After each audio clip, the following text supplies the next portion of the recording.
আসসালামু আলাইকুম। আজ আমি দেখাবো কিভাবে মতিচুর লাড্ডু তৈরি করতে হয়। তো লাড্ডু তৈরি করার পরে আমি এখানে সাদা তিল দিয়ে একটু ডেকোরেশন করেছি। আপনারা চাইলে এটা স্কিপ করতে পারেন যদি বাসাতে না থাকে। আমার বাসায় ছিল তাই দিয়েছি।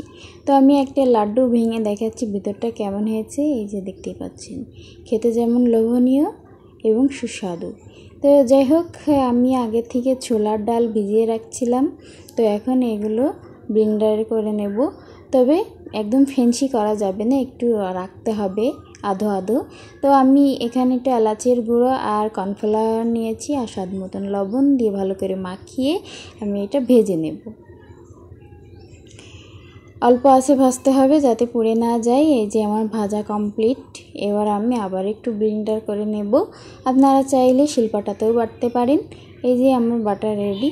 এবার আমি এক কাপ দুধের ভিতরে একটু অরেঞ্জ কালার দিয়েছি। এই যে একটু কালারের জন্য, আপনারা চাইলে নাও দিতে পারেন এটা।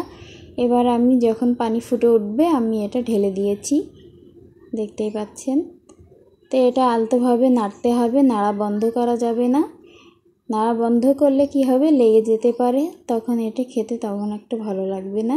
তো আমি স্বাদ মতন চিনি নিয়ে নিয়েছি। তো আপনারা আপনাদের স্বাদ অনুযায়ী চিনি ব্যবহার করতে পারেন। তো আমি এবার একটু ঘি দিয়েছি। ঘিটা অবশ্যই দিতে হবে। অনেকেই ঘি পছন্দ করে না, তো ঘি না দিলেও চলবে। আমার কাছে মনে হয় ঘি দিলে যেন লাড্ডুর টেস্টটা বেড়ে যায়। এই যে দেখতেই পাচ্ছেন কড়ার থেকে সরে সরে যাচ্ছে, তখনই ভাবতে হবে আমাদের লাড্ডুর ডোটা রেডি। তো আমি লাস্ট পর্যায়ে একটু কিশমিশ দিয়েছি, আপনারা চাইলে বাদাম কুচিও দিতে পারেন। এই যে আমার রেডি। আল্লাহ হাফিজ।